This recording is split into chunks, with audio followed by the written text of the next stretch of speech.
We're going to call the meeting to order at 1:09.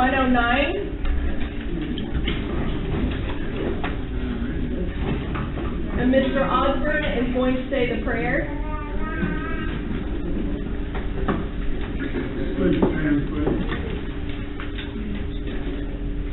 Most wonderful Heavenly Father, we thank you for this meeting. Please bless and guard each member of the tribe who is absent from this meeting because of health. We ask a special blessing on our young people and ask that you help them remember the wonderful history of our tribe, maintain its form as it is today. We ask a special blessing on those who are in harm's way in the Far East and ask us their safe return. We ask this in Jesus' name. Amen.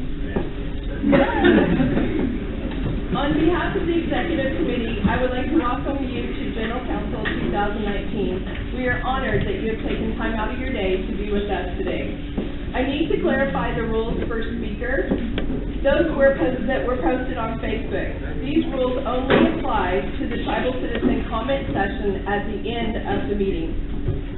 The intent of the EC was to provide an opportunity to those who desired adequate and equal time to voice complaints, concerns, or ideas without interruption, and allow everyone in attendance to hear their thoughts. We apologize for any confusion this may have caused. It was never the intent to take away the voice of our citizens. That being said, the Executive Committee is confident we will have an informative and productive meeting. Wanishi. The next thing are the minutes. Did everybody pick up the minutes outside? A copy of the minutes?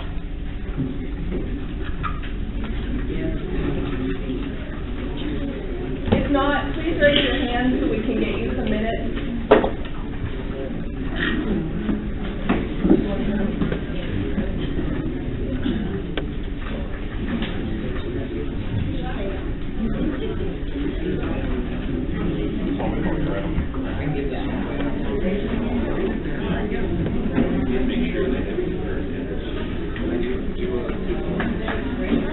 And the agenda is in the front of the book. It's in the very front of the book. So if anybody wants to look at the agenda. We do have a forum.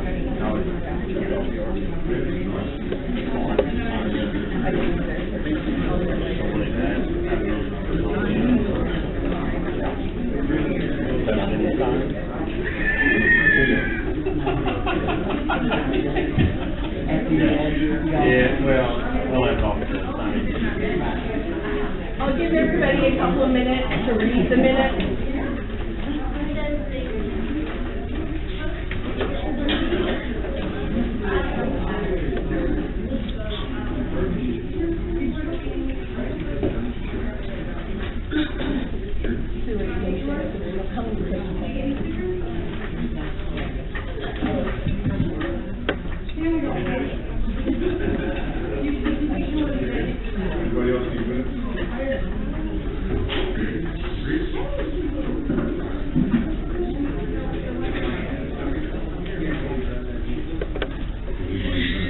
No, thanks, sir.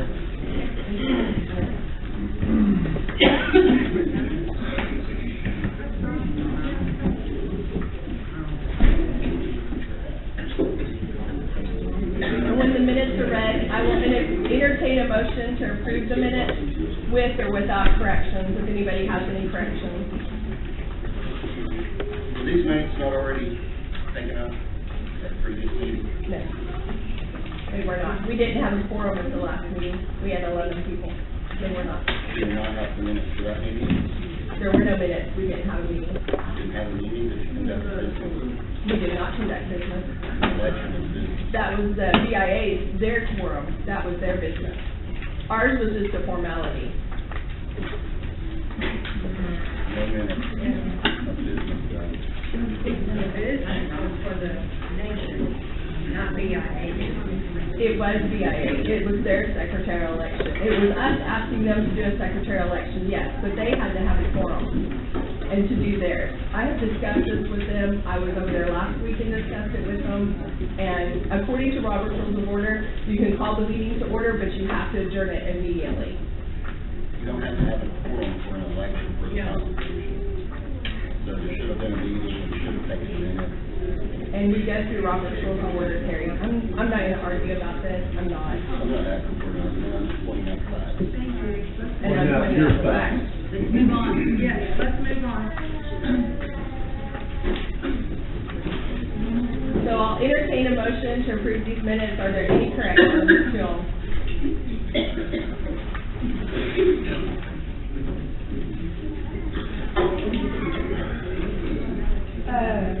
Madam President? Yes, ma'am. On the second page of these minutes about Jerry Kennedy. Yes. When he did his presentation on the PowerPoint, at the very end, he said that he would be giving out copies of what he showed. I never received a copy. Jerry? Yeah, we can provide copies of anybody with this question. Okay. Will you get her a copy? Yes, she'll get you a copy. Well, I wasn't the only one, there were several others, so Jerry, you might make more copies than this one. Okay.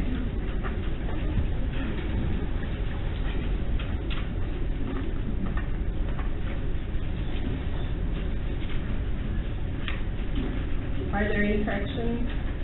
No? Okay. I'll enter a motion to accept the meeting minutes. Motion approved is entered. Do I have a second?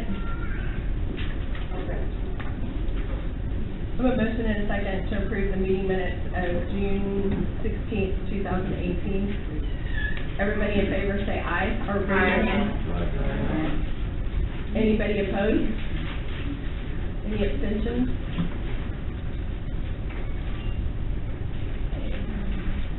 We're moving on to special presentations. The first order of business, is our new princess, Jeria Sadongi. She's going to come and introduce herself.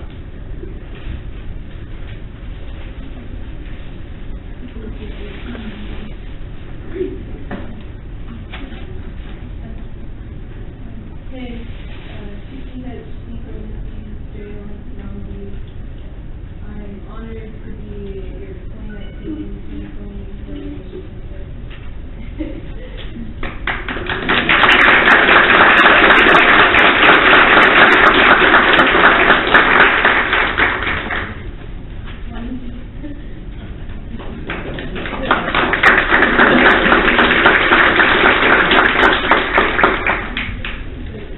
The next thing on our special presentation is, will the Holder family please stand?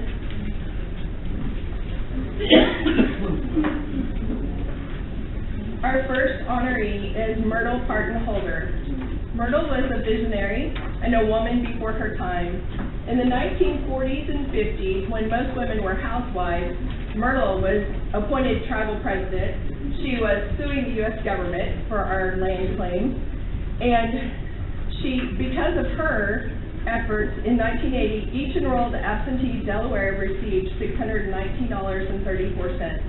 Mrs. Holder also knew if we were to do business and business people were to take us seriously, we were going to have to change things in our tribe. One of the things Mrs. Holder was instrumental in changing was the leader's title from chief to president.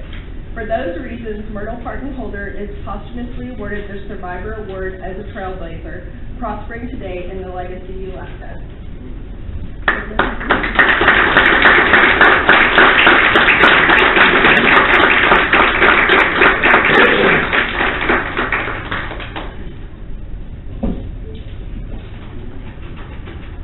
I want to thank you very much for this.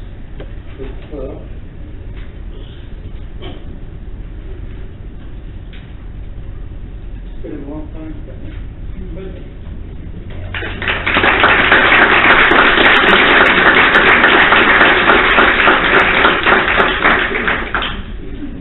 The next one is William E.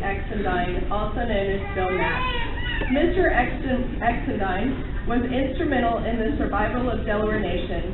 He, along with tribal leaders, sent a letter to the Commissioner, John Collier, stating, "We feel the time has come for the government to recognize us as a tribe, to grant and accord us our tribal rights that should have been granted in the past, and grant us a voice with Native affairs and government."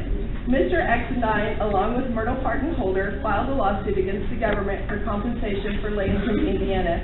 Because of Mr. Exendine's effort, in 1980, each enrolled absentee received $619.34. Mr. Exendine continued fighting for claims with Myrtle Parton Holder until 1959. Mr. Exendine served for many years as Tribal Secretary and Secretary of Education. For these reasons, Mr. Exendine is posthumously awarded the Survivor Award as a trailblazer, prospering today for the legacy he left us. Mr. Exendine's family asked us to accept the award. They could not be here, so we will accept the award for them.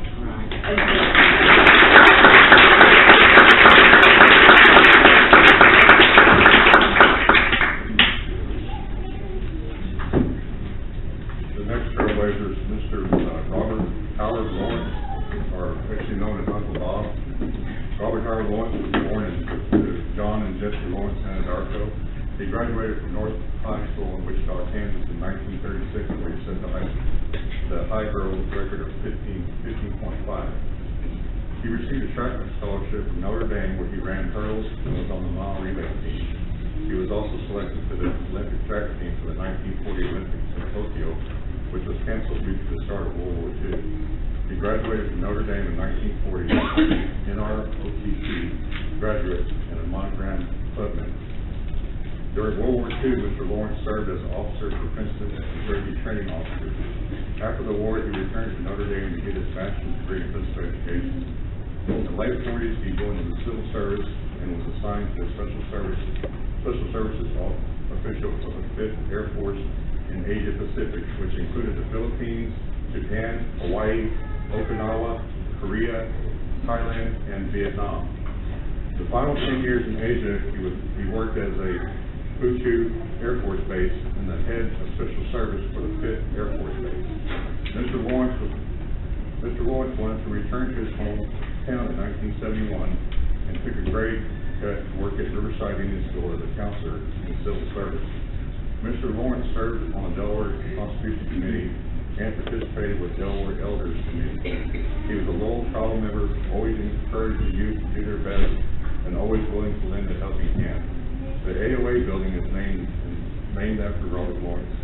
The building is due to his accomplishments and him being an outstanding Delaware Nation citizen. For these reasons, Robert Lawrence is posthumously awarded the Survivor Award, prospering today for the legacy left us. Inga, are you present? Inga Burkhart is to accept the award on behalf of Uncle Bob.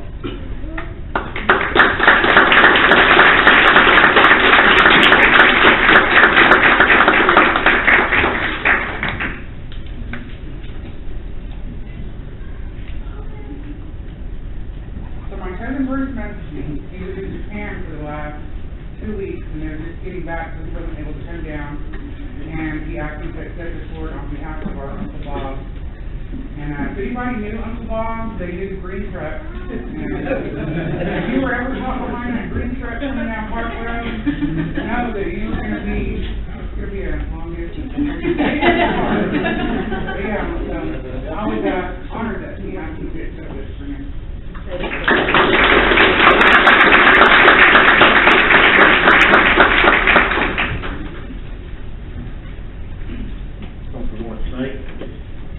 Lawrence Tate was the grandson of Dunshee, the wife of Willie Thomas. 3 Thomas, Dunshee, 2 of the additional leaders of the tribe.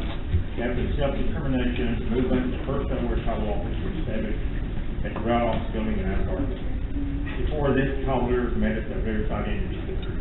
While serving as the tribe's president, he was taken to the important leadership for the tribe. He was well trained. He was on the con death margin and was prisoner of the war with the War. Had been taught traditional Delaware ways. While in office, he went to the passage of the Tribal Constitution in 1973 and the change of the tribe's name from absentee Delaware to tribe of Willie Thomas. These reasons illustrated possibly include awarded a survivor award was carried today for the legacy that's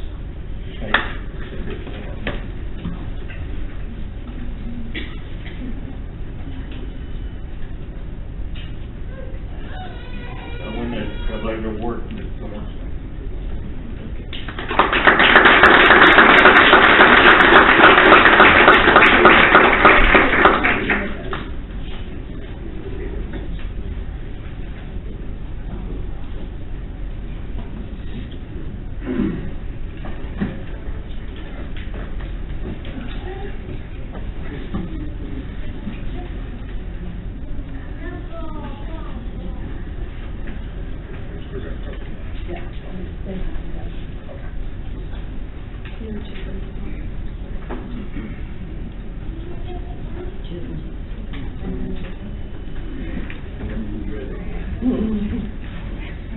Okay, this one is for Henry Chisholm, and I'll just have to read it from here, I haven't read it yet.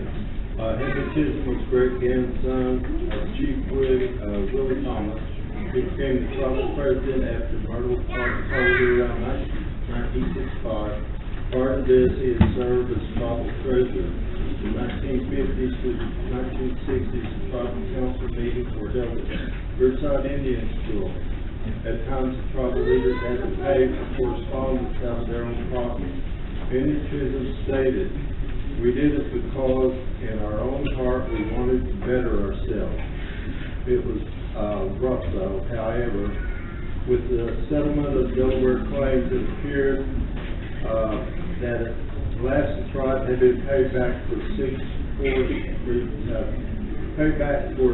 6 forced removals that had experienced since it left Delaware, Missouri in 1850. So, relative of Henry Chisholm.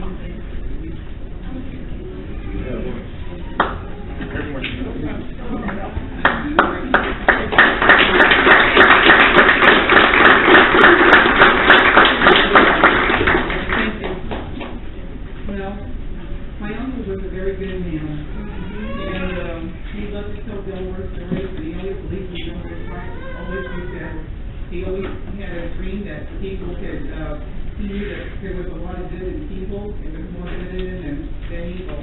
That he should look for the good things in life, and I believe that that's carried on to our generation, in our family, and I believe in Delaware's right is going to be every better, and I'm very honored and accepted the word on behalf of Henry Chisholm. Thank you very much.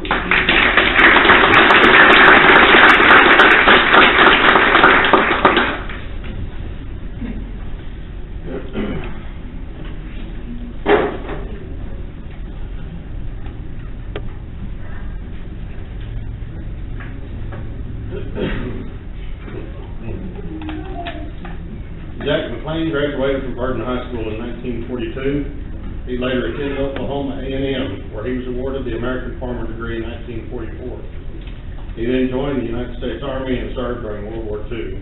Mr. McLean was a member of the First Baptist Church of Burton, the Anadarko Masonic Lodge 21, and served 10 years on the Burton and Riverside Indian School Advisory Boards. Mr. McLean, along with the Anadarko BI agency, served on the Community ASCS, Caddo County FHA, Caddo County Extension Program Planning, and Natural Resources Committees. He was a charter member of the Indian Soil Conservation and Grady County Alfalfa Association and received the title of Master Agronomist from OSU. Mr. McLean lived to promote better farming and conservation on tribal lands.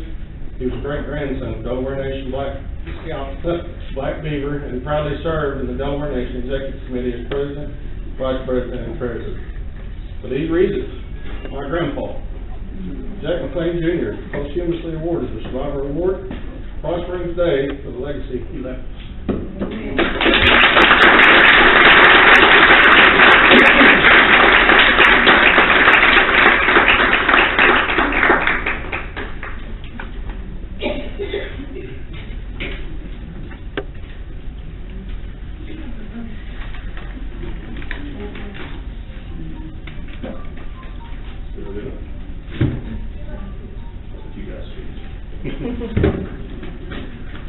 Like I said,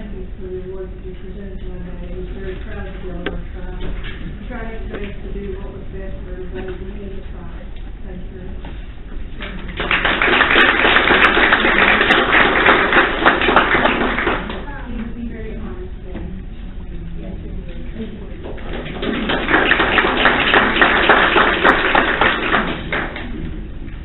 I have the French family please stand? Edgar Leonard French Jr. was the great-grandson of Jack Harry, one of the Delaware tribal leaders who led the tribe into Oklahoma in 1867 from the Brazos River Valley in Texas. Mr. French was a man of great character and integrity. He always tried to help people in any way he could.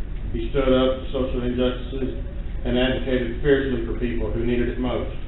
He was especially dedicated to the people of the Delaware Nation. He served our tribal citizens for many years as an administrator, an elected leader, and a keeper of wisdom. He was instrumental in the building of our tribal elders' AOA building.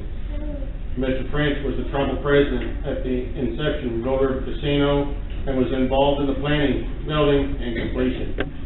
He, among others, advocated for tribal gaming to the National Indian Gaming Commission.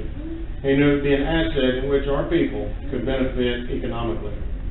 He served for many years on the WCD board, even serving as president during his time. He was an original member of the Four Tribes Consortium Board in Anadarko and supported the progression and building of the Anadarko Indian Health Services Clinic, in which his name is honored on the building structure. Mr. French's name is revered and respected throughout Indian country to this day. Edgar French Jr. was a special leader and caretaker of his family and tribe, and he lived his life for the betterment of all people. For these reasons, Mr. Edgar Leonard French Jr. is posthumously awarded the Survivor Award, prospering today for the legacy he left us.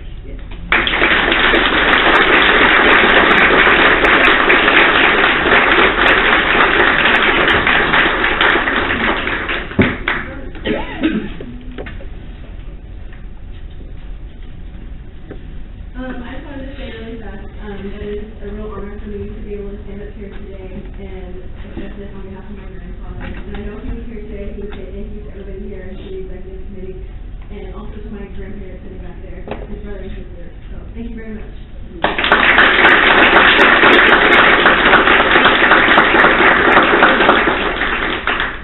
The next award is for Harold Pruner. He graduated from Chickasha High School in 1948, served 4 years in the U.S. Air Force, and received a degree in geological engineering from Oklahoma University. After receiving his degree, he worked with Shell Oil Company, the J.P. Morgan Bank on Wall Street in New York City, and then formed his own oil company. Mr. Pruner has been active in tribal government since he was a young man. He was designated as the tribal councilman at large on claims matters in the 50s, and has served as the liaison with Congress. He has served on the executive committee as treasurer and executive director for the Delaware Tammany Foundation. In 2010, he and his son, attorney Mark Pruner, formed the Native American Broadband Association. One of Mr. Pruner's greatest accomplishments was his action as a claims representative for the nation, where he helped file and win a lawsuit against the U.S. government to collect a settlement for ancestral lands in Indiana. This not only helped our tribal citizens at a crucial time of need, but it set a landmark precedent for other tribes. For these reasons, Harold Pruner is awarded the Survivor Award, prospering today for the contribution you made. Sorry you can't be here, but I know he has family here who will accept from him.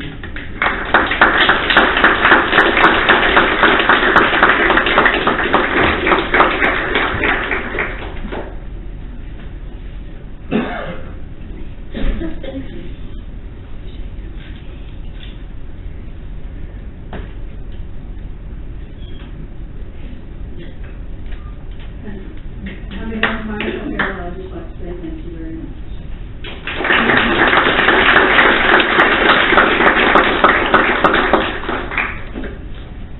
Attorney Frank, he and I will give a short presentation for Freight is next. Sorry. Keyword there is short, right? Yeah. Just a little bit of background. About 10 years ago, our nation formed the idea that we could establish a business outside of the casino that would grow and sustain the future for the tribe. Since that time, and there were a variety of people involved in that. Many of us are here today, and many people have contributed along the way. There were ups and downs. but about 3.5 years ago, we acquired CSI, a government contracting IT corporation. And last year, we renegotiated the contract. And we now own companies that if we sold it would be worth $150 to $200 million. We owe about $30 to $32 million on that acquisition. But the key part of that was we were able to take the profits that we have after the note. The note is about $450,000, something like that. $414,000. And all of our profits each month after that are set aside, and we'll go back to pay the tribe and grow the business. So over the years, in the past 10 years, we have invested probably about $3 million from the tribe, give or take, into the business. And as of today, we're probably about even on that note.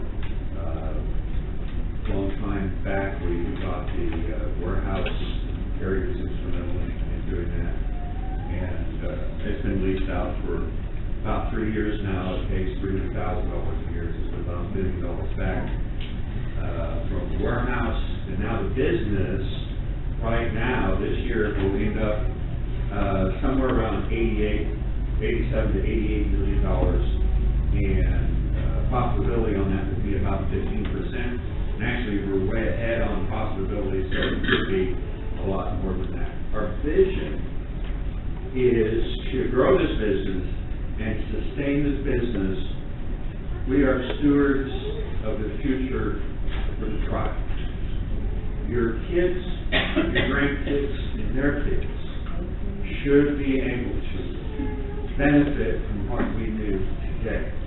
So my goal and the goal of the board is to create a business that's sustainable for the future, for generations to come.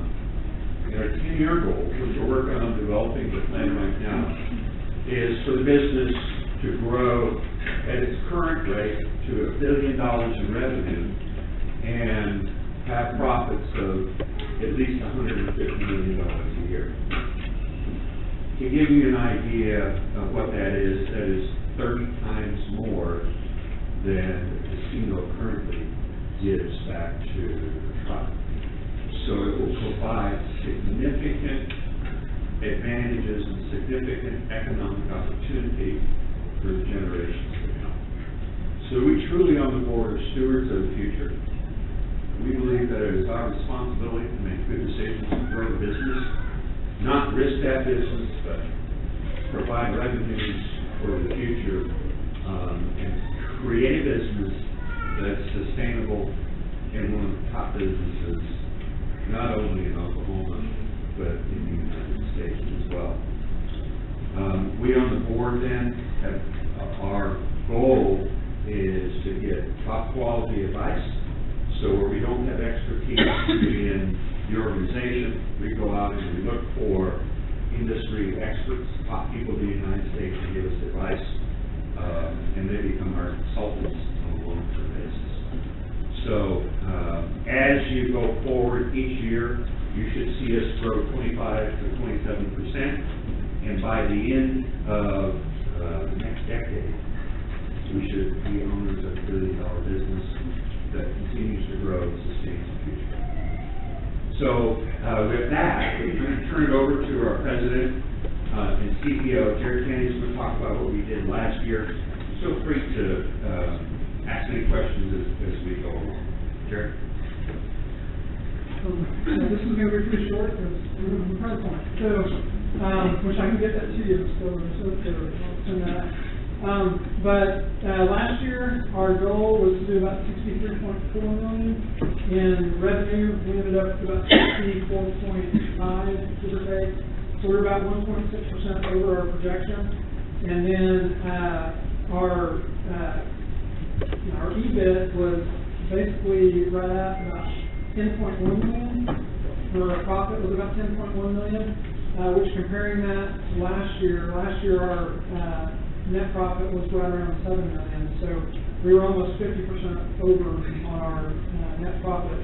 from 2017 to 2018. For 2019, Frank mentioned a little bit of numbers. We are trending right now to go about probably around 87 million this year. Our projected number was 84.4 million. So far for the year through April, because our financials go through April right now, we are at almost 24.5 million in revenue. And then our net profit is right at about 4.5 million. So we're above our net profit goal by about 15%, and above our revenue goal about 1%. As Frank said, if we keep growing around 25 to 27% each year, by the end of the next decade, we should be in that $1 billion range. All of our businesses right now are mainly information technology. By next year, we'll be branching out into, actually by the end of this year, into construction, into security, into actually, we've got about 10 different opportunities and sectors that we can get into. We're just going to make sure that we get into those the most economical way possible, which will give Delaware members the most return on them. And that's really all I need to talk about. And then I guess you want to do a check.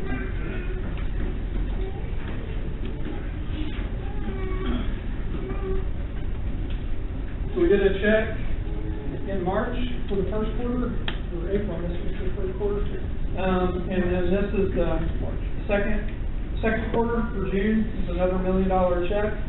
So for this year, for 2019, we'll be returning about $4 million in profits to the trust.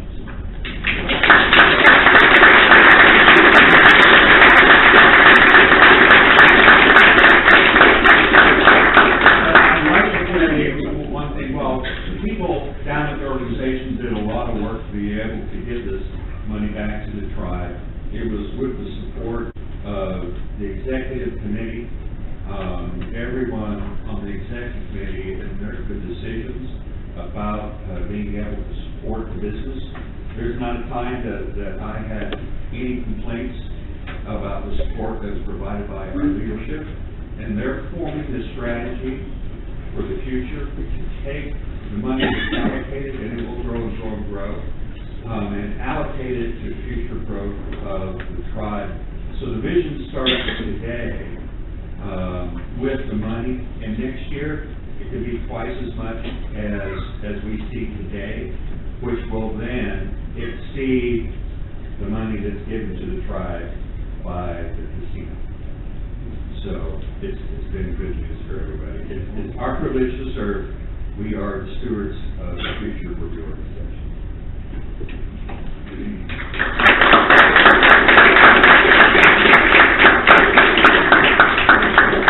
Frank, I have a question. Yes, sir. It's not really a question or a comment. When we started the NEDA 10, 11, 12 years ago, whatever that was, it was very difficult to get this thing going. It's very difficult to find the business people, the resources that we needed to make this a success. And the only reason that it's a success is because we were able to find that talent, able to find those businessmen that were able to step into the role and do what you do, what the whole board does.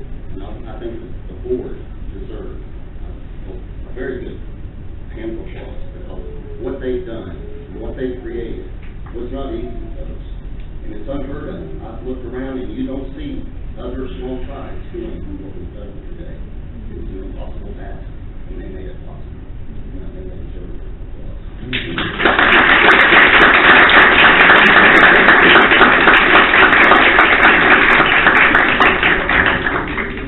Before Matt does the financial report, Jenna has the winner of the history question.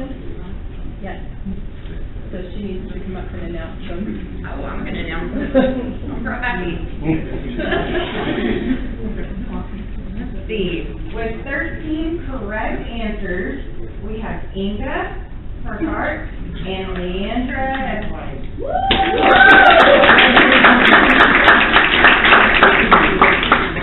With 12 answers correct, second place, we have Trinity. Sunny Allen and Jessica Miller.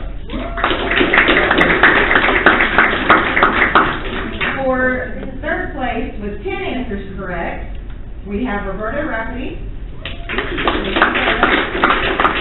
Michelle Kelly, and Brittany Francis. Fourth place with 9 correct is it Andrew Farina. Andrew Farina. Yes, Dana will have the prizes at, the 106 building, which is the little building right out here. The questions were, they're history questions, and we thought what we would do is every booth had a history question that was taken out of the, General Counsel annual report. And so they were history on, a lot of the trailblazers, and we thought it would be helpful to teach people history this way, to play a game, so that's what we did. So I'm glad they won, that was great, especially the people that got them all right, because they were hard. Matt will be next with his financial report. Good afternoon, everyone. I'm glad you're here. Chief Edge, welcome to the local citizens of Delaware Nation for our annual general council meeting. We're glad you're here and hope you enjoy the fellowship and meals you're eating today. In my second year as your elected treasurer, I've continued to gain experience in training the tribal finance and accounting fields. In November of 2018, President Dawson and myself both attended and completed the first ever introductory to tribal finance and accounting certificate program at Oklahoma State University. In conjunction with Oklahoma State University Spirit School of Business, Native American Financial Officers Association, NAFOA, and the Oklahoma Tribal Finance Consortium. 28 hours of instruction over a 3.5 year period to complete certification over such subjects as federal Indian law, tribal government accounting and finance, auditing processes and regulations, ethics for accounting professionals, indirect calculation and negotiation process, and various other topics. January 18, 2019, I was nominated and voted to serve a 1-year term by members of attendance to our annual winter meeting this is the Oklahoma Tribal Finance Consortium, by the way, held at the Choctaw Casino and Hotel at Choctaw Nation headquarters in Durant, Oklahoma. To serve on the board of directors for the Oklahoma Tribal Finance Consortium, the Oklahoma Tribal Finance Consortium focuses on business opportunities, education topics, and financial goals specific to Oklahoma Native tribes. I hope to acquire more training and financial experience by networking with tribal and corporate finance professionals. If you have any questions, please give me a call or send me an email. You got my email address. If you don't, then I'll get it message to you at the end of the meeting. If you flip over to page 18 and read our comptroller Kyle asked me to go over a few things with you guys on the, in particular, we have expenditures that are government-wide and we have revenue sources that are government-wide. We have a couple of corrections on the actual report.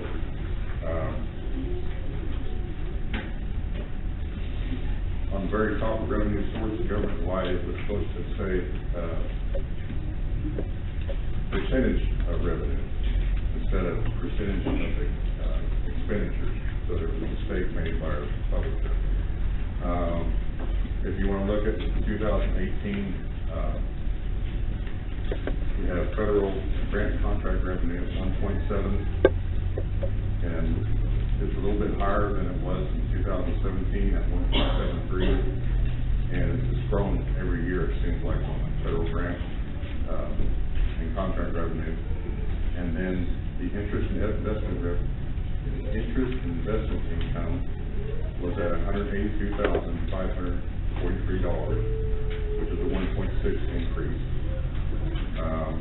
You go over tax revenue from gaming sales and motor fuels tax. In 2017, we're at $775,000. This year we're at, or last year we're at $870,780. And then you have all the other areas that we receive revenue in, licensing fees, $485,000. Program income from 106, 1.3 million. Indirect cost recovery at $790,000. The revenue allocation plan total was $5.2 million. And then our lease revenue was $304,000. I believe that's on Green County. The Green County building. And then, we got some other revenue streams that are listed in there. And on the bottom, excuse me, What's other? other would be, what is I'll get you answer. Okay. And then I have a follow-up on the federal grants and contracts. Yeah. Is that broken down, like how much of that is from the IA, how much is it from other, like maybe the AOH, the federal grant? Yeah, that's, mainly that's probably, that would be some more. Is there any way we can get a breakdown of those? Yeah, we can get that, to you. This is just a general overview of what we've got so far. So if you want a breakdown, we can go further than that. So I'll get Kyle on that, we'll go with those numbers. President, you can chime in anytime you want. Okay, we'll go down to the revenue allocation plan distribution. Through March 31st, the first 6 months of 2019, we're at 1.8 million. Compared to last year was 2.5. We did have a drop off. There were a drop off in revenue. We'll explain that here after a while, but I think the main thing is that we're doing okay for this year, but we can do better. So hopefully things will improve once we start seeing our liquor laws go into place this season. So that's going to happen hopefully in the next 60 days. So hopefully that's what we're looking at. The President document report for you guys on that. So we'll go over that here after a while. Per cap distribution for the first 6 months was $612,000 compared to last 6 months of last year, which was $845,000. Social services was at $148,000 compared to $204,000 from last year. And then tribal government operations was $112,000 compared to last year, which was $845,000. And economic development was $464,266 compared to the first 6 months of last year, which was $640,000. Donations are down a little bit, $18,571 compared to last year, which was $25,622. Matt, I have a question on your per capita distribution for 6 months is the exact same amount as tribal government operations. How is that? It's the 33.3%. Okay, so basically that's double counting, so why don't you just, why is it, it looks like two different charges for two different amounts. You're talking about the first 6 months. If it's the same amount, then I just don't know why per capita and tribal government weren't put together, or tribal, It's separate on. Being separate on the Separate on the right. right, Yes. That's separate. But it's the exact amount. It's the Right. same exact amount, 33.3%. Okay. In the wrap. So In the it's wrap. tribal, so it's the per capita and tribal government? Yes. Yeah. So it's over $1 million, right? Or no? Are you combining them now? I'm confused. No. Tribal government is the 33% is what we get for tribal government, to run the tribal government, the services and stuff that we do. The per cap amount is 33%, separate amount, okay. which goes in the per cap, All yes. right. That looks kind of funny. Thank you. Okay. Does anybody have any more questions on finance? Trevor Watson, can I get a copy of the 2018 audit and budget? We should be able to accommodate you on that. I don't know, let me get with Kyle and Janelle on that. Is there any reason why we didn't do it? Obviously, they're not here. Yeah, okay. We can't jump into the computer and pull it out, so Yeah. it doesn't work that way, so we're not allowed to do that. Okay. Any other questions on financials? Okay, we're down a little bit on per cap, but I think they'll improve the last 6 months of this year, so we're looking at these. Yes, Brandy? Why are the balances dropping? And social services, how is that? Why are they going, they're lower than last year? Well, if I had my social services director here, I could probably give a better answer, but I will take your question into effect, and I'll have an answer for you the next meeting. So I'll ask to see why that revenue, why that particular part of the drop,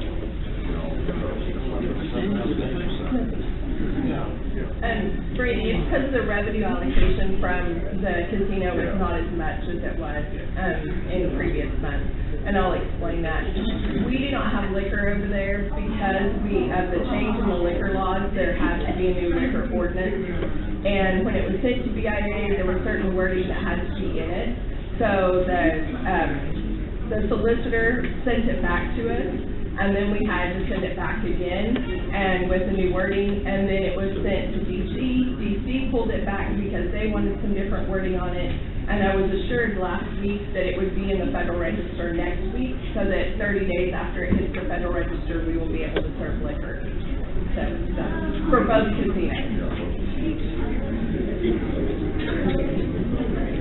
Any other questions? Financial literacy.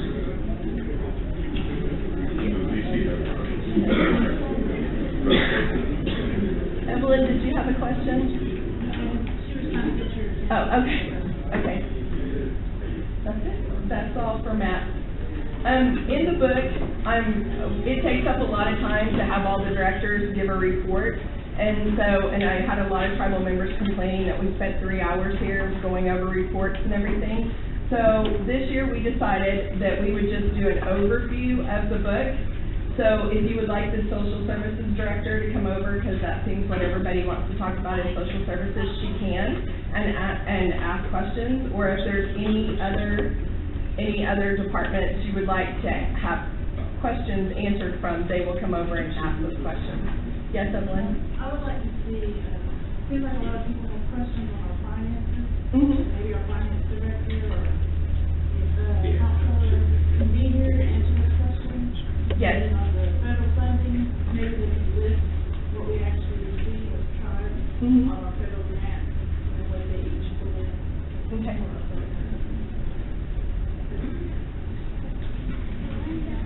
And if you notice on Kyle's report, his distribution says we're down $705,000 compared to the same time we were this time last year.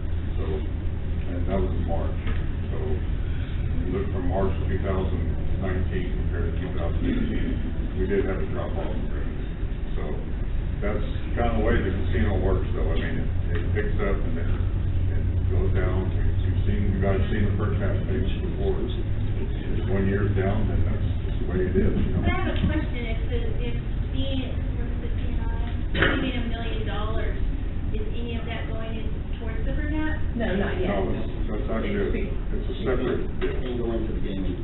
No. And that's what we're gonna do in the fall, is another RAP plan. We had a committee that worked on that. Your mom was part of that committee. And so when we're finished, that will be sent out so everybody can look at it and have comments on, and then we'll vote on it in the fall.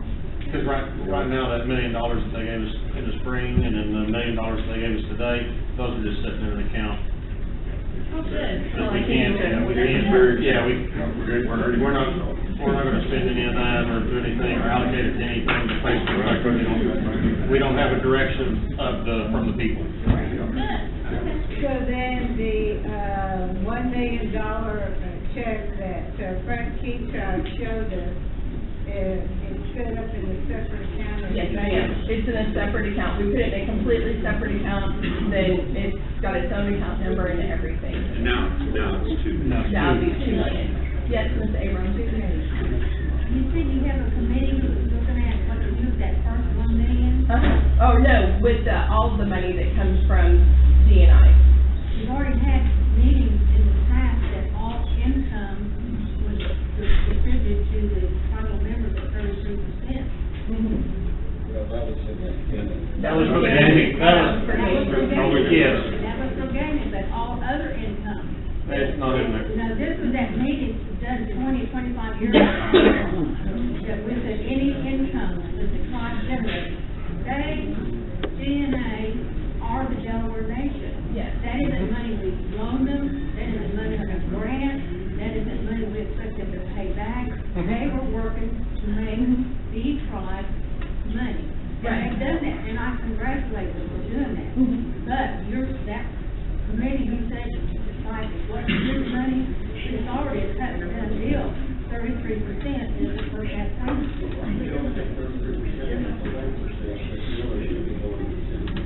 I agree with you there. got it confused with the gaming. The gaming is, you have to, Yes, this ma'am. one has to be however we provide it, it can be done. You're paying more people to payroll in there. And I don't know. People on the floor, there's 5 people in the casino. I don't, I can ask Ellie to come over. I can ask Ellie to come over and they can answer that question. Yes, ma'am. Yes, you. I have a question. It was, last year when Jerry Kennedy gave his presentation and all the businesses that we were, that we had, it was said numerous times that there would be a transfer of 50 million. I asked several times last year, how much? And it was, and you stated it as well, 50 million. So why is it, this was last general council, that's why I'm confused. Why $1 million? What was the 50 million that y'all kept receiving last year? 50 million was the purchase price of the business, of CSI. That was the amount of the first one that we had purchased that. So I wasn't here last year, so I don't know exactly what was said, but 50 million is the amount that we paid for. And Frank, I'd like to ask, of the 50 million that we purchased from CSI, how much did CSI give us in return? Well, we have to, here's the way it works. 50 million was not an actual $50 million transaction. It was a note for $50 million. So it's just like buying a house. You pay $200,000 for a house, you don't actually have $200,000 to give. It's a note that pays off over time. It wasn't actually physically, here's $30 million. And it was not a traditional loan. It's a buy-sell agreement. Which a buy-sell agreement, no money transfers back and forth, but an agreement is made that says, over time, we will pay you $30 million plus interest. Does that help? Yes. It wasn't told that way, because I was investigating as well. Okay. I mean, if they had said a note, I think we all, Yes, $30 million, or $50 million note, that by the time we renegotiated the note, it's down to about 30 or 35. Yeah. One clarity, that, you had stated at the very beginning of your talk that the casino revenues from Gold River, from Oklahoma Casino, brings in X amount of dollars. Right. And that your DNA is going to bring 50 million next year? No. Okay, so there's two pieces to business. Right.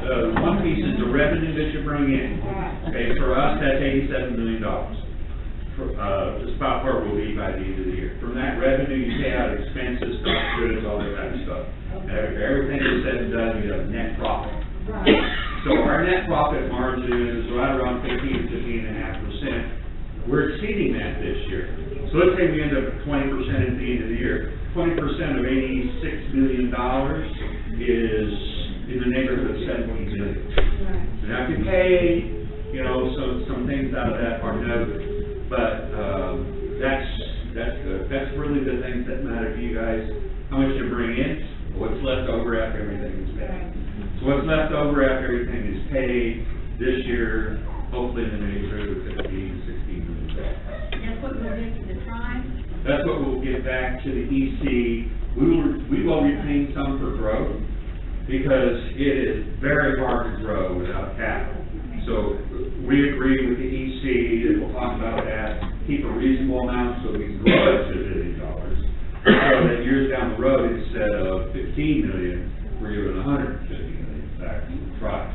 Capital is king when it comes to growth strategies that are mergers, acquisitions, and joint ventures. If you want to go out and buy a company and you don't have assets, we don't have any hard assets, it's real hard to get a loan. And so you have to have capital or create agreements to go ahead and go and buy a company. That sounds good. Yeah. It's just, it's like going out and buying a car And they go, well, how much are you gonna put down? And you go, I don't have anything. They go, well, what's your credit like? Oh, my credit's pretty good. So, but then you gotta borrow 100% of the car, you know, how many people are gonna loan you that money? So that's kind of the position we're in, so to build up our capital, and acquire assets, so that we don't have to be creative about our loans when we buy a $20 million or $30 million company. Harris said that he thought that $100,000 and that other one should 100% be for cash, and not just 30% of it. It's dividends. It's dividends to the tribe. Well, the committee that is working on this raffle, will this raffle be provided to us before Yes. there's a vote? Yes, it will be. Thank goodness. Yes, it will be. It will be provided before a vote.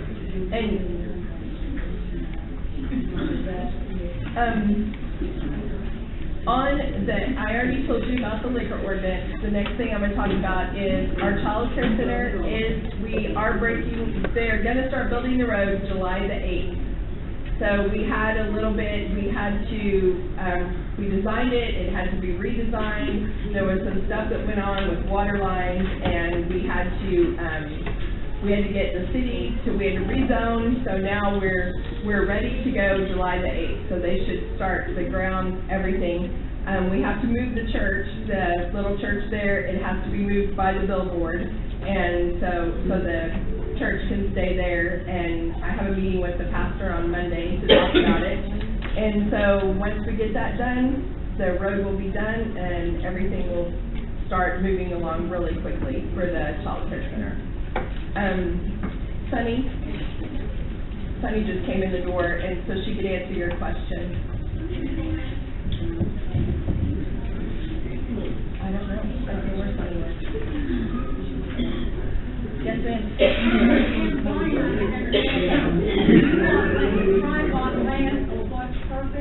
To build a child care center. We're building a child care center in Anadarko. What about the one that's there now over by that early child?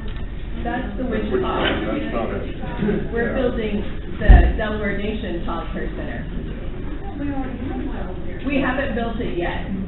It was designed, and then the engineers came in and said the way that the easement was done, there was water lines, we couldn't put a road there.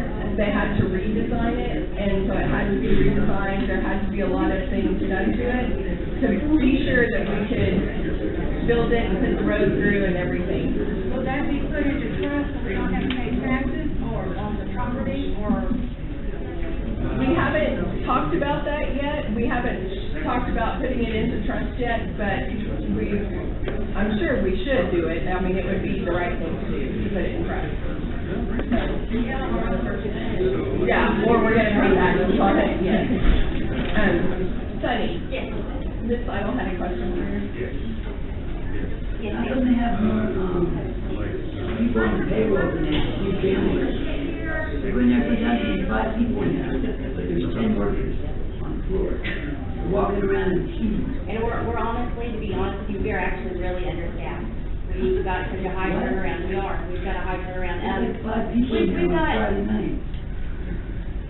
I've been in there, and I was like, God, dead. People don't like to come in there and lose. Come in there again, lose. They don't keep coming in there and losing. I hear it all the time. The head count, it's not as bad as what you think. I don't know what times you go in there, but it ebbs and flows. A lot of times there's more floor workers than there are professors. I mean, like most of the time. We've got certain requirements that meet in our GC regulations, that we have a certain amount of people in certain areas. Send them home when they're not that busy? The only ones that we send home is our drop team. Once their job is finished, then they go home. But everybody else, they'll work their shift.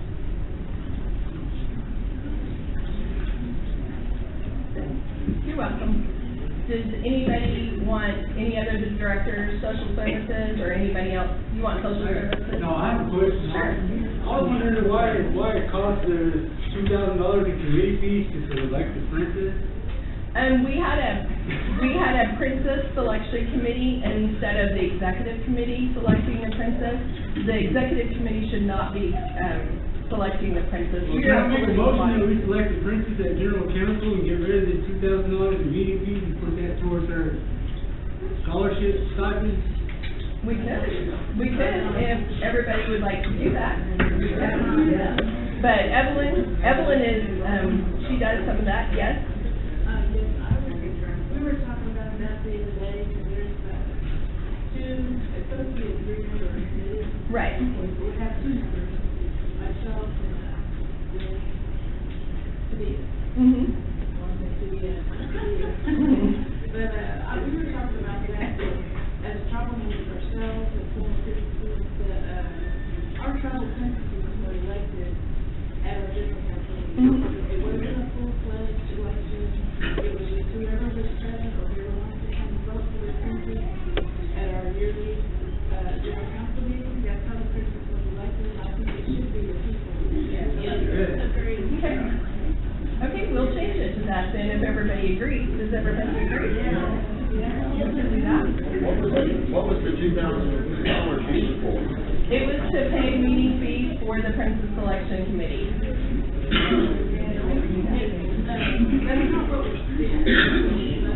Yeah. That was what was budgeted, not what was spent. A lot of times, the committees are coming under budget, even when we allocate money for a specific committee, there are not, like 15 meetings, they may not need 15, they may need 8. Well, can we make her scholarship stipend higher than $1,000?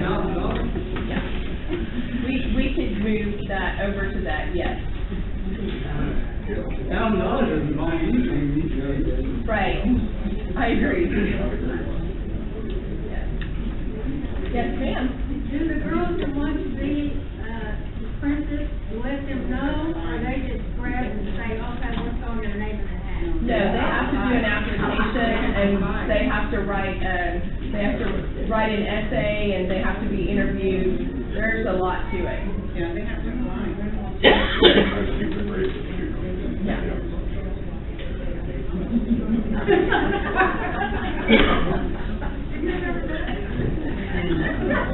Is there any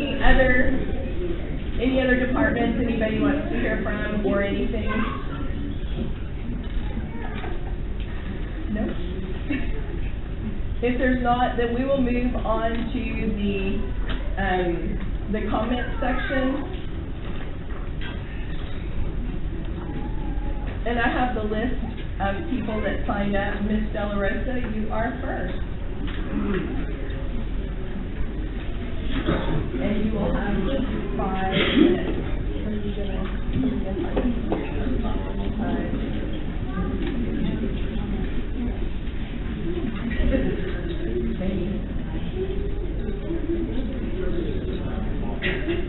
Do I have to state my name and spell it out? Well, we know your name. We know your name. I just have one question. Sure. And on the sign-up sheet, I had put down, I want to know, and the gentlemen have already left, so they can't answer me, but maybe you can find out for me. Yes, ma'am. I want to know what is the physical status on the Green Energy Initiative. And that would be, we haven't had an update on that in the last 2 years, maybe even longer. So if you could find out any information on that, I would appreciate it. Yes, ma'am, I will. Okay. I will find out. Thank you very much. I don't know. Ms. Barrientos, you are next.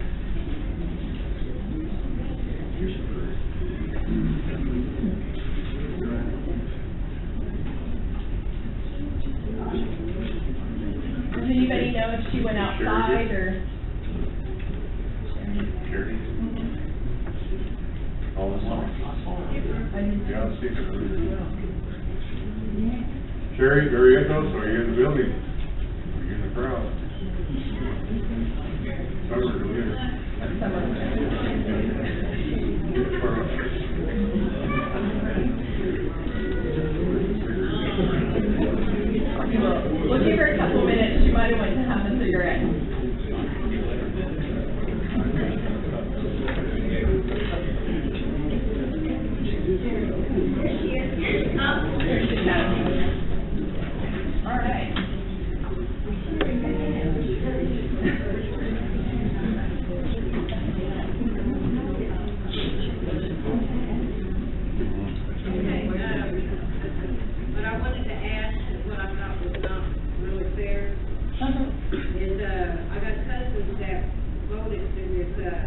what did he say? And a lot of them got their absentee ballot back the next day after the election, or, well, not the election, but when y'all combined it blood together. Not combined, made a consensus, that's what I'm trying to say. So I thought that it wasn't fair how it went down, because they were upset because they didn't vote. And they should have had plenty of time. And it should have been up to you guys, you know, instead of passing it and approving it. I thought that was wrong, because all tribal members should have the right to vote when they wanted to vote. And instead of getting their absentee ballot Monday or Tuesday, the thing was happening. And nobody seemed to care about it, because it went in a lot of people's favor that wanted it to be defended. And a lot of my little cousins wasn't very happy with that. And I'm not either, because I think whenever he's the president, he makes sure that everybody has a choice to do vote, whatever they need to do. And so that's what I wanted to talk about. And what happened, and another thing, what happened to that money that the president released to the tribe? What money? There was a federal funding that was released to the tribe and to the Delaware too. And my boss is also, she's Native American, and they gave their money. But they didn't give us nothing, or we've never heard nothing else on that. That was in 2016, and that money that we received, a lot of tribes voted, some tribes, I will say, I know the Sac-and-Fox voted to give it to their tribal members, but it was for administration, was what the money was for. And I wasn't in office in 2016, so, as far as president. So, that money that came, we didn't, I don't remember what, it came down, but I don't know what happened with it, and I can try to find out. I'm happy to explain it. It was a reimbursement. The government had shorted us in several of our programs over the years, and the nation had to step up and supplement what we were shorted by the federal government. What that check was reimbursement for everything the nation had to put into the federal funds in order to keep them money. So it was a reimbursement for funds that the nation had already spent. Okay, well, there's a lot of people that are hesitant to look around. There's a lot of elders in this place, and there's a lot of people that need help. Well, I agree, I know that. And I feel that, you know, that some of the elders and the children should benefit a little bit from that too, because, you know, there's diabetic people. I'm diabetic, bad diabetic. Here's the thing, it gets split up, and I believe it's $200,000, a little over $200,000. Give it up. Maybe even less. It would not have equated to anything, that wouldn't do any benefit to anybody. It was much better to put it back. We had already spent the money and put it into the programs to keep those programs running. All this was reimbursement for that money that we had to stretch dollars. We were in those days we were living, we were all living off of pennies trying to keep these programs going. So it was the only thing we had to help. And so to keep those programs going was paramount. So we spent the money, and that money coming back in, it went back into the savings, back into the rainy day account, so that we'd have that rainy day. Well, we heard that they, the ceiling fans and bought new desks and new carpet that night. Well, it wasn't approved by the city. That money went back to the pot, and it was just a reimbursement for what we had already expended in programs. There was a lawsuit by one of the tribes that sued because they'd been shorted in all their federal dollars. They got millions of dollars back on that. Matter of fact, my boss said, so she both years that she got it, she let me know that they were handling it. And, I just feel like that the Delaware Nation's for the Native Americans, and I feel like that y'all should do more for the Native Americans, because there's a lot of elderly people, and a lot of people that's got children that's barely getting by, and sometimes these elders need stuff, like maybe say we got an elder that can't afford an air conditioner, but maybe fans or something, you know, because these people, we waited a long time for our time to come forward. Mm-hmm. And I will tell you. Laura was proud to say we were Delaware all the way. And I will Never tell you. doubted it. I will tell you, Ms. Barrientos, last year I had a tribal member call me and say that her air conditioner broke, and we went and bought 2 air conditioners and put them in her house within 24 hours. I have an elderly cousin right here that she needed a porch built, or needed some funding for, her propane, and they didn't help her. She is 82 years old. And I am very, very protective over my elders and the children. And if they need help, any elder, if it wasn't for the elders, we wouldn't be here today. Exactly. Our children are our future. Yes. So the first priority one should be the elders and the children. She needs a porch done, I'll volunteer labor.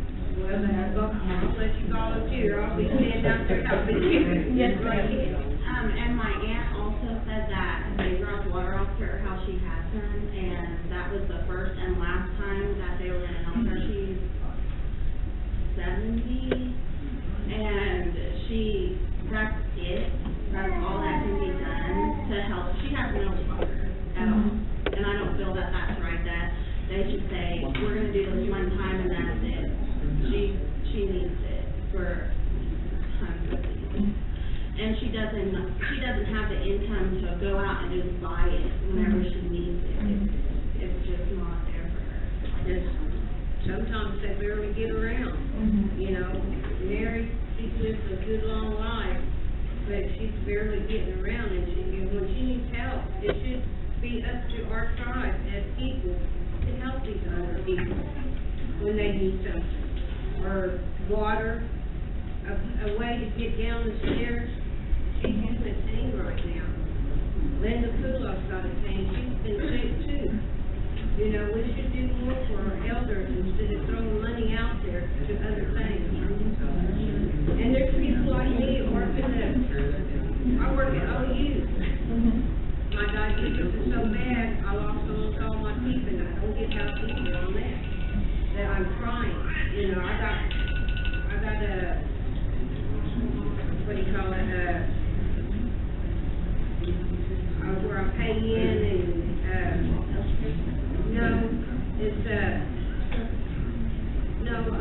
I pay insurance at my job, but I can only get so much. And I'm in social media, I'm around a lot of people, I just look like that I do. And I'm doing my best to make it. So all this extra money should go to stuff like this for our elders and our children. And I do appreciate y'all helping my niece, great niece, with her college. She gets to go to Washington. She was the first one in Oklahoma City that got to go to Washington for college. She's not into drugs. She does real good, and I'm very proud of her. And I appreciate that for her. I can say that much. Thank you for helping her. It helps us a lot. Thank you. What happened with the elders one night? You said you don't do disabled dogs. No, we do, you have to be 60 to have the elder still on board. No matter what, you do disabled? 60, yes. The next person is Terry Colton. I think everyone knows who I am. I'm Gary Holton, I'm the president. This is Robert Schultz. I hope that everybody on the executive committee is very good. I certainly can't do the job without knowing what it was look and how to bring up business.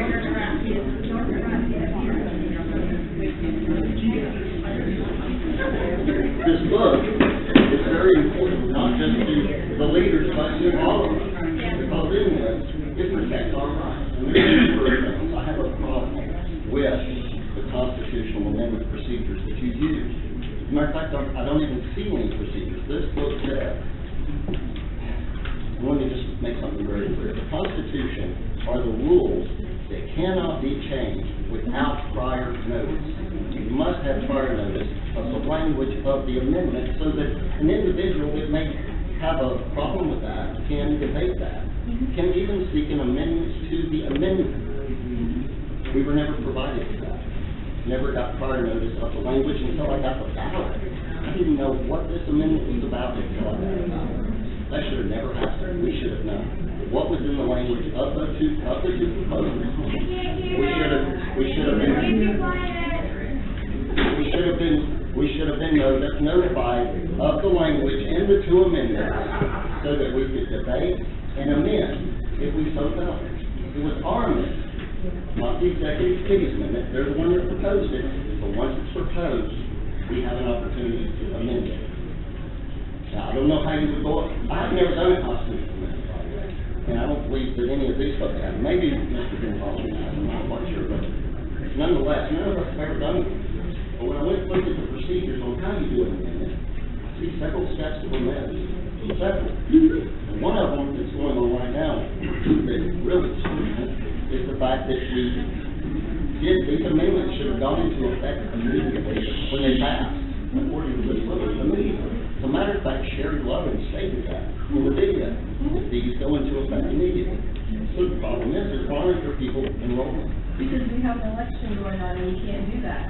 There's nothing, you do not have the power to say you cannot enroll. You can't do that. There are citizens out there, they're actual citizens. They just haven't been formally accepted into it. They should have had a right to vote in this election. And you didn't give them that right. You disenfranchised the citizens by doing it. Citizens that haven't formally been adopted, put into the rolls. And that's not good. You disenfranchise voters, you disenfranchise citizens from getting their services, to be participants, to be sitting here today acting as general counsel. So I have a problem with your procedures. I don't even see any procedures. Basically, you just turned it over to the BIA. They did their election process, which is just a process. It's not the whole thing. There were many things that this executive committee and you and I did, Mr. President, that should have taken note of what was in this book and made sure that everything was followed. And you didn't do it. I suggest everybody try to read this book. It's not a very good read. It's boring. Why are you reading it now? Well, it's not. Thank you.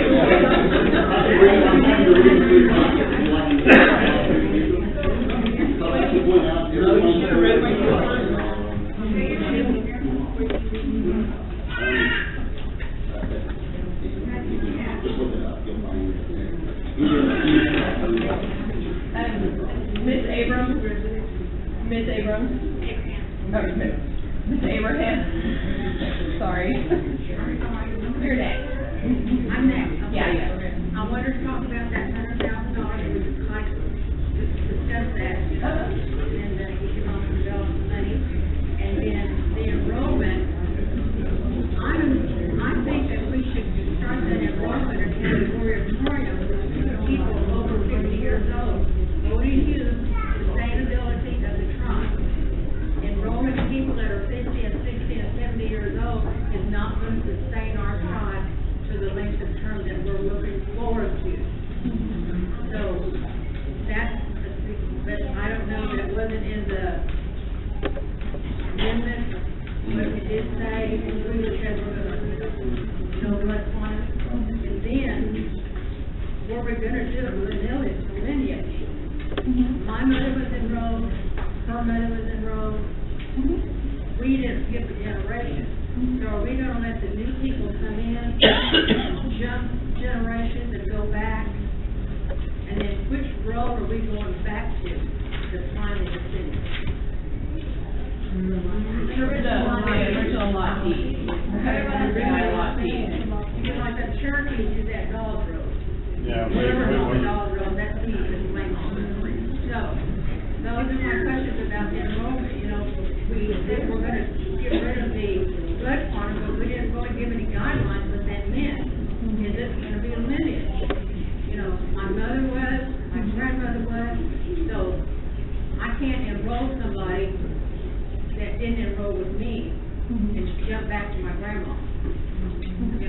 But if we're doing it by descendants, then you can find somebody on that road. And that's what we're going to descendants. And I'm still in favor of that age group. Wait for 5 years. years of moratorium that we don't enroll those 50, 60, and 70-year-olds.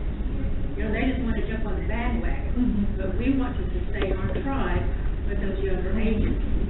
That was it. And then that economic development money, we've discussed that 100,000, now we have 200,000. 2 million. Yeah, 2 million. So, at the same time we're getting this money coming in, we need to go over some of those programs that we've got and put them in today's age. All those 10% programs that we have, that's when we got our ended money. When was that? I think it was 19 or 20. Yeah, and this, you know, so this was 30, 40 years ago. When we talked about dental, I called them, they said it's only for dentures only. Well, 50 years ago, that's all that was available. But advancement now, you can have crayons and bridges, you don't have to have a whole set of teeth. I think those 10% regulations need to be updated. I agree, like I think we get $75 for clothing. Think about it, how much clothing can you buy for school for $75? I can't get regular pair of shoes and a couple pair of jeans, you know? And I think those services definitely should be bumped up, just to like in the modern age, that's just so much more expensive. I know, It's yeah. unreal. And we're still using those same prices, Yeah. you know, $150, you know? Yeah, I think so. I agree, $75 for clothing and, But the dental and I don't know about hearing because I don't have issues with hearing hearing. is 200. Hearing Hearing is, aids, I think they get it to 200.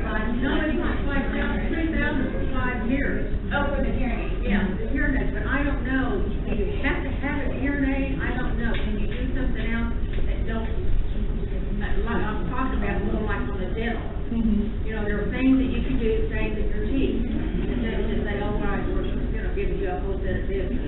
I don't know about the hearing aids, because I have. Hearing aids cost $8,000. Yeah, I know. I just got a new pair. I know, well, I got some from the phlebotomy.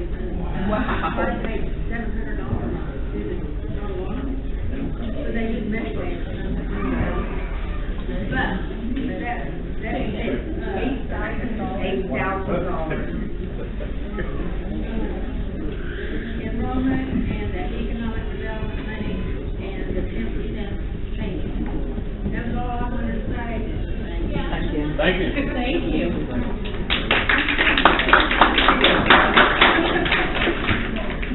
Miss Billy Canute, you're next. I just want to reiterate on our elders, I think we do need to take care of them, and as far as like the 10% programs, I believe that those amounts can go up, they should go up, because I agree with you can't buy anything for $75. Yeah. There's no way. Children. Yeah, and I don't agree with the way that we have to fill out all this paperwork, and all this paperwork, just for groups to try to get money that we aren't entitled to anyway. And these elders, they shouldn't have to jump through hoops at all. They shouldn't have to fill out paperwork, they shouldn't have to come to you guys and beg for assistance or anything like that. So you guys should be more than willing to help these guys out. I agree. I don't like the paperwork process, I don't like them having to jump through hoops. Even our 10% program, you know, they keep telling us, well, you gotta turn in the receipt, that you're not gonna get any help this year. You know, that's BS in my book. I don't care for that. What do you do when people get a $75 check and they don't use it for clothing? At that point, then the money's being abused. You can say that you're spending your $75 on clothes and turn your receipt, but then they cut a check to somebody for $75 and it doesn't go to clothes. So are they abusing the program? You might not abuse it, but somebody else might abuse it. So we have to have regulations to where we're not just wasting money to where, you don't want to waste, it's not wasting, but, well, so say, It's helping that member out. yeah, absolutely, I get it, but is everybody gonna go, like, Lowe's or grocery or, or they just go, cash it, but, and spend $55, So I think the receipt part is doable, I think everybody should have to turn in a receipt, right? I think so. The biggest difference is that in the eyes of the IRS, If we just Yeah. gave individuals money, it becomes an entitlement program, Yeah. and then we have to 1099 you for every dollar that we send you over so much. Well, you're already, based on the fact that you're already receiving a per cap, so you'd be taxed, at your tax rate for every individual thing after that. But if you have to qualify, if there are qualifiers that are more than just being a member of a tribe, because if you're just a member, if it's just a member of a tribe, then that's an entitlement, just like the per capita. So what the IRS has done is they have come back to the tribes and said, look, this is what you're gonna have to take care of. And so if we don't create guidelines, and the only way that we know, the only way to test those guidelines is to have someone fill out an application. That's called needs basis. Right. Yeah. You have a needs basis. And it's interesting that you quoted that law, because we've had an issue for quite some time about an individual who acquired $9,000 in a system while they were earning $90,000 salary. How the heck does that happen? And you didn't issue the 1099 when you were appointed position. And they were an elected leader. And Terry asked you to issue 1099 and you wouldn't do it. We had IRS come down and review all those, and they said we didn't have to do it. Sheila Begum came down. Yes, she did, Carrie, she was here. And another thing on that housing assistance, it's only $3,500 max for 3 years.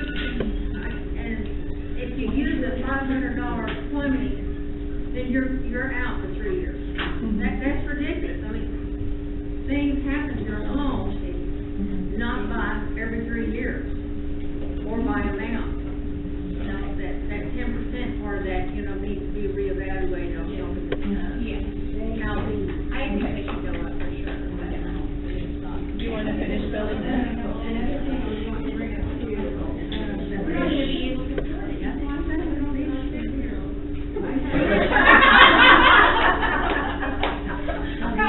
We're trying to hear her, let's listen to her. Regarding the employee policies and procedures, there's been some concerns that have been brought to me regarding that. And it seems like some of the things that are being changed are a little extreme for employees. Life happens, and it's out of their control. Tell us, like what? What's extreme? So there were kind of concerns with if they don't call in a timely manner, and like twice in a year, they're gone. 1 minute late. The biggest thing for employees that we're not all for is for the year, if you don't call in 2 hours before you're supposed to be at your duty station, 8 o'clock, so you have to call your supervisor before 6. If you don't clock in after 8, two times, then you're terminated. My thing And a lot of employees don't want that. hours, you should have a class. Yeah. That's what I mean. So how is that, I have a question, is that all that stuff you're talking about is in your handbook? In our policy, Yeah. it's in our the new written ones, it's not into effect, but yes. Because that don't sound right. I worked Riverside for 18 years, and they try to do that to them. I'm saying them, like, I'm almost on time. In the long run, they end up getting all back. Yes. If I work for the government, you can't do that. I mean, that's not possible to do for some of our tribal employees. That's not. If you do that, We're gonna lose a lot of you're employees. probably as I don't agree with this. We don't have employees. That's how you get over your that's just not fair to the employees. So I wanna, if I can, I wanna have a copy of that.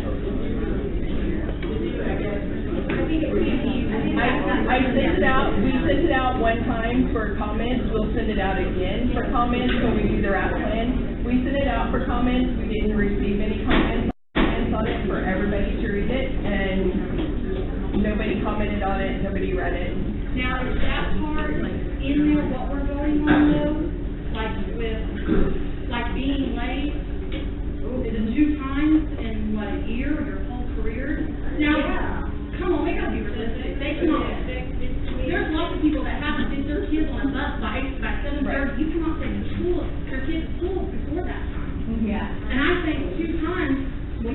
on you the second day because.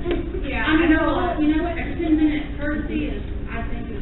And Not, doesn't mean come late every day, 8, 10. But That what most of that is, you time maintenance, that's the official. They're always like, yeah, issue, but if it's Right. 5 cents, we understand that. Like, if you're always like, and legally, you have to chart it, you got to monitor it, and show, hey, you're always late, you're not the process that's required. We will send it out for comments again, and everybody can, please comment. We have an email, you can comment, come up and comment, just tell us what you don't like. Bring it in and say, we don't think this is right. Now. We're okay with that. If the employees do that. Yes. I think some of them are scared to do that. They shouldn't be. No, they should come in and tell us. Because I think some of that, they're scared. I know y'all probably don't see it. Yeah. But multiple employees have told me stuff is scared. They cannot come to the EC as a board, there's no chain of command. There's an email that you can send it to. You can send it to our email and nobody will see it but us. All 5 of y'all. Yes, it's at ec@delawarenation.com. I get it. I can print it off and bring it to us. Yes. Or if you send it to us individually, you should share it at the meeting. How many times have I been late? Oh. I haven't.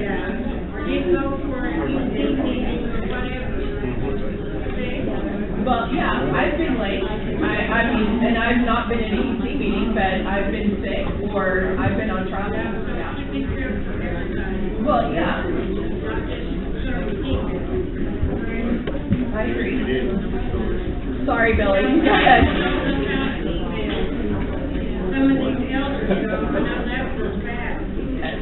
Billy has the floor.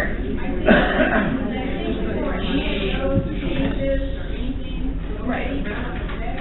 You need to let us look at it, and you need to have the tribal police that are actually working here, have their statement too, because that's just not effective. And the whole point system at the casino, that's not effective either. That's why y'all got that high turnover rate here. That needs to be done away with, something else is your happening with that. As I stated, we sent that whole thing out, and I never received comments on it. We'll send it out again, because we're voting on it in the fall. Everybody's voting on this procedure, policies and procedures, so, it will go out again, and we'll vote on the fall about it. Okay?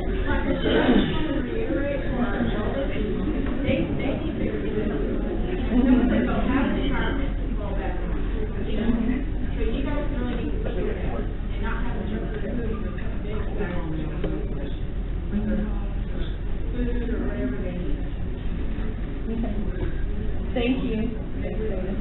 I want to have a comment on Billy's question. I want to let her know, I know there's a big turnover at these casinos with the point system, but they have point systems where if you're a minute late, it's so many points. It's like I have, not even half a point. You got kids that call in constantly. These kids don't want to work, they just want to go to work and lollygag around and stuff and not do their job. I've seen kids over there after high school not doing their job. Don't get drinks, don't wait on the elders. I've seen MODs, security get drinks. You've got CSRs, you've got techs that don't want to get drinks. That's their job. They call in constantly after constantly, and that 12-point system is actually good, because if they show up one day off their day off, they knock a point off. So it's not the point system, it's who they're hiring. Yes, basically, it's all these kids that don't want to work. They don't have families. I just go to work and do whatever I want to do. That's their thing, and I think the point system here should be the same way, a point system. 12 points, you're done, or 10 points, you're done. You can't come in on your day off because we work points. Right. No, but still, that's how I see it, like that. But if you don't have kids working here in a big turnover like they do. Here's that point system at River Wind, and if you get friends with your boss, they'll throw off because of this point. No, they're not supposed to do that over here and stuff. I have a feeling all these managers are really equal about these point systems. These people come in on days off, just enough a point off. a full point, an 8-hour shift or a 10-hour shift, sometimes 12. I've done a 20-hour shift myself, and I had like 1 or 2 points. I knocked it right off in 20 hours. Yeah, well, you know. Okay, we need to, because we're gonna be here a long time. Evelyn? I think that you have a mixture, whether it's at the tribe or the you have a mixture of employees. You've got employees that work very hard, but they're gonna be late for children or whatever. Right. You have that. Then you also have employees that, I guess, don't wanna work. I don't think that matters. If you have employees that don't wanna work, get rid of them. But the employees you've got trying to work, trying to make a living, you know, they should be considered. And one more comment I have on this, going back to, I think emergency situations for mostly our elders, or maybe people with small children, are trying to develop a emergency program, emergency team response for severe weather, whether it be winter and more heat, or summer and more cooling, or tornado disasters, fire, whatever. We shouldn't have to ask them, you know, what's your credentials or what's your eligibility. You should be, our tribe should be able to take care of that. Now, I've seen another tribe where I know right now, maybe in our present state, we're limited to funding by federal dollars, that our tribe could put tribal money aside for a program like that to assist immediate needs where it's not restricted by federal law. It's our tribe taking care of our tribe. Thank you. We could put something like that for our people, besides what we already have. Okay. Ophelia, you're next. Sorry. Hello, everyone. For those of you who don't know me, my name is Ophelia De La Rosa. I'm Judy's daughter. Grew up in the tribe, coming to meetings at the BIA, Edgar French, so many. I see a lot of our former tribal leaders here, Terry, Wanda, Mary, oh my God, Reynolds, my mother, yes, Bonnie. I mean, so there's a lot of mentors I feel like the executive committee could have. But I kind of want to touch on something that Carrie talked about, and it is following Robert's Rule of Order. I don't really see that. We don't have a not a chaplain, but Sergeant at Arms, who used to be Mr. Hoy was our Sergeant at Arms. That he kept people in check. No, everybody respected him. I think Stan was here today. Good man.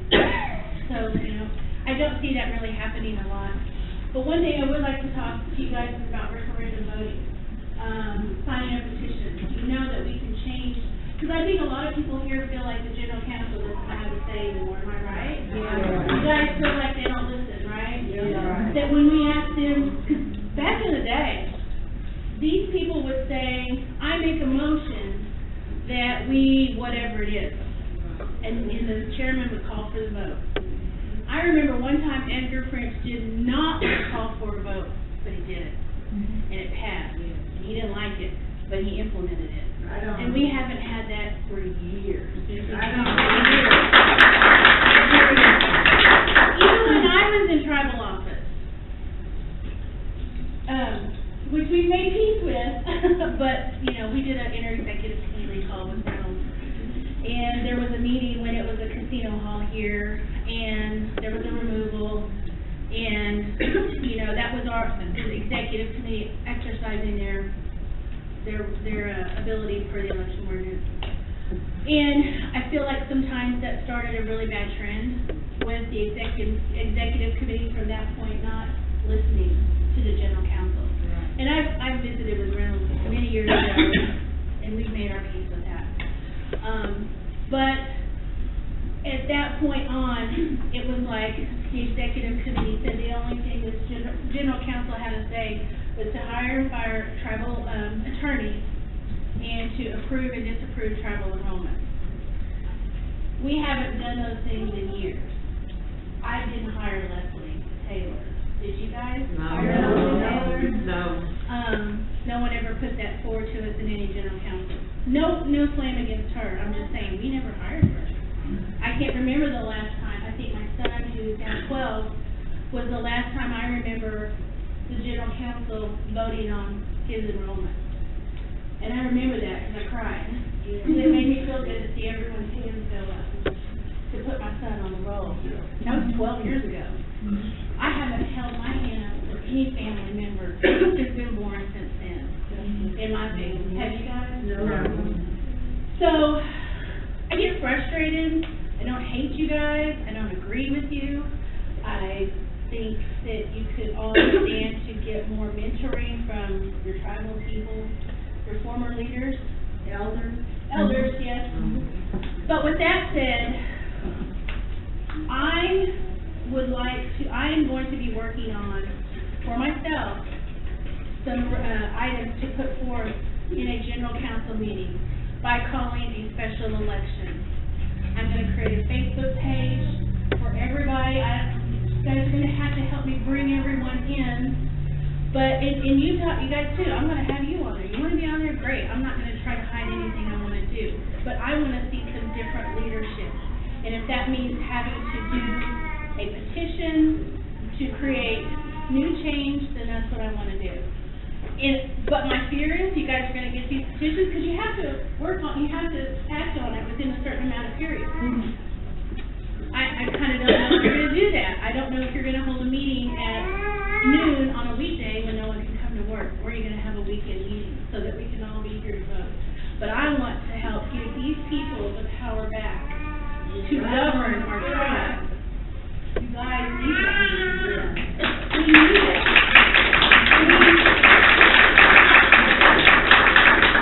I honestly don't feel like the people here, and I know I'm going to step on some toes, but this whole opening enrollment with no blood quantum, I had people when I went to work who said, what the hell did the tribe do? And I was like, I said, here's the vote. That's what happened. And that was our election. Do I agree? No, I don't. I think we ripped a Band-Aid off. We all know enrollment's falling. We all know our elders are dying. We all know we're intermarried. I'm half Indian. My son's half white, part Mexican, part Indian. My grandchildren probably weren't going to be on the roll. But we can step it down. We went from where we are to 8, are we in 8 still? To open. We should have went combined. Yeah. Combine all our Indian blood. And then lower it. 16, 30 seconds. I don't care. To me, that day, I'm sorry, go ahead. That wasn't even given an option to us. Yes. No, but see, what got back to me and what I was told was that there was online Survey Monkey. But I know for a fact that people at the casino who aren't Delaware were logging in and voting. That bothers me. People who work up at the tribe, and I'm not going to out anybody with names, but 2 people who aren't even Delaware, one's not even Indian, voted to open enrollment because they said they need more money for their program. Ohio's downtown will vote on that side. I get what you mean. So, I mean, when I left, I got on Facebook, because my family has a Facebook page, and I made a video. And I cried like I lost a family member, because I felt like the tribe took away my Indianness. That day, when the vote passed, I did not feel like the Delaware anymore. Yes. And I cried, and my family was like, stay strong, sister, it's okay. Maybe that something can change. And that's why I'm going to talk about getting a petition to make some change, to give us our voice back. Because what I get at work every day, most days I get calls, and they want to know how they get their Indian money because they want this and that. That's what I'm afraid is going to happen to the tribe. We all are, because we see it. We see it, and I don't want that for our tribe. So anyway, I hear my time's up. Thank you guys for listening. I'll fill you down, Melissa. Bring me on Facebook, and I will convey everything that I'm doing. Seriously, I care and I love this tribe. I love your mom. I mean, I've served all these people, so.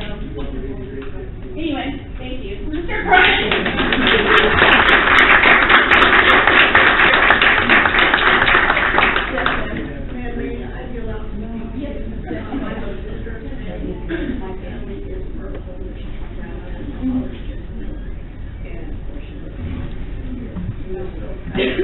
We're able to provide the support of my grandmother and acknowledge her.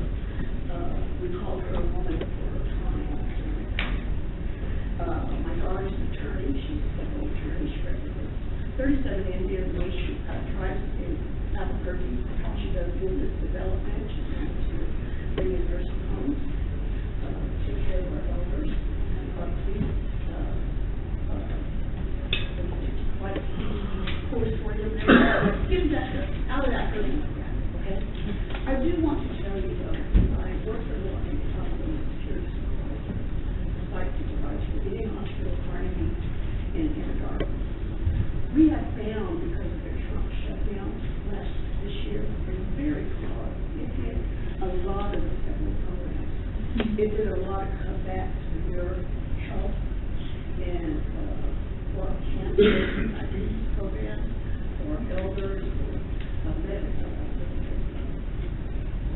Medicare, Medicaid.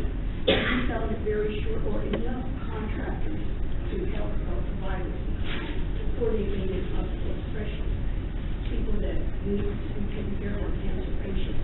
We even have those on the list waiting to get the appropriate medication for them. Our med flights that we fly out of there for serious injuries or extreme health risk, we fly up to Oklahoma City, wherever we need to go, and that's $38,000 a day. For a local ambulance to arrive in Martin, we pay $8,000.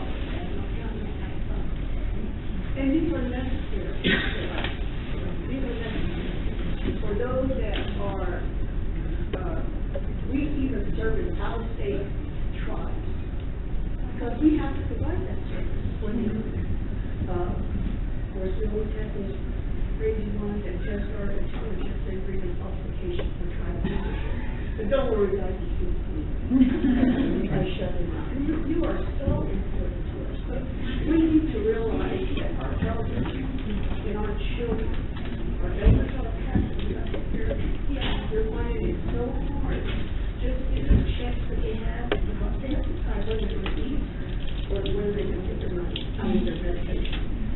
Or if they need, some of them don't have their houses, they need air conditioning, sometimes it's coming, they try to call them tribal assistance. Here's all the information we have for these things. Okay, for us, that should be sufficient enough for any tribe, chairman or our tribal people to help you out. It tells you, we document it, it should be better. If there's a percentage more, if this legal outlet establishes the need for this person. There's some that need, like you were talking about audiology hearing. Well, we have special doctors, we have to get Dr. Baylor, and we do have an audiology department. It's hard to get in. But you know what? We try to provide those hearing aids. You might have to wait a little bit, but we're specialists and we provide those. Dentures, we have enough money from their grant, we try to provide those partials in dentures. But if we don't, we try to, again, our social services, we contact the tribes that will help us out. We are needing we have children that are given to the elders. We have elders that are taking care of their children. And we try to maintain contact with them constantly to make sure all that family remains healthy, and if they need assistance and offer services. Sometimes we even reach out to programs in Washington for like for females, or every year we sponsor the education and the children. Every year we have a big party in the health department. We just pick, get an age of the trial, the children have to get to, and we have a big party. everything we provide, all the second of the year, we just provide back to school. This way they're getting, physical, they're getting their immunization, their ears are checked, dentist checked, and plus we feed them and give them good backpack to get them to school. Doesn't matter what age it is. So we provide that service to accommodate with other tribes. And we try to keep that door open with other tribes because we need them as much as they need us. And I think to me, documentation saying this female is taking care of her grandmother. I know that I am also a caregiver for my mother. And sometimes we do have situations that I can't teach us. And I think maybe you give documentation saying you're an elderly caretaker or you have a disability child. That should be sufficient. And, you know, we gotta help each other. We're all in this together. There's no way out. Granted, things are changing. The grants are becoming less and less, not only to our business, but also all our other people. I think that that's how we just practice what you know that. We're just in this together. And I hope we, you know, go forward in a good attitude and put them on. Thank you.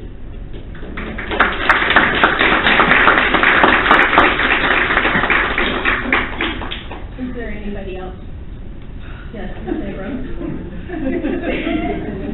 On the housing, I think we need to supplement a program to supplement the state card, the down payment on the BIA section 184 home loan for Native Americans. You have to have 1% down.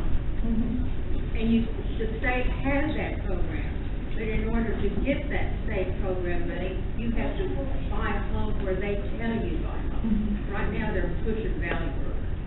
But I think we need a program like that to implement, get that 1% down payment to go with that BIA 184 in our housing or whatever. Thank you. Anybody else have anything? Yes. I make a motion to adjourn. Thank you. I'm gonna second that one, okay? And I say something really fast. I would like to say you guys as departments are doing really good, the things that I see you guys do in the community and everything. But I would also like to see you guys advertise for more travel members to come. I see almost all employees kids and family at events. I'd like to see more actual Delaware and their children there too, because that's all I see is employees and their kids. So, but I see what you guys are doing and it's really good. Thank you. It's a different department. I have a motion and a second. Everybody in favor, please say aye. Aye. Everybody opposed? Any abstentions? We are adjourned at 3:00.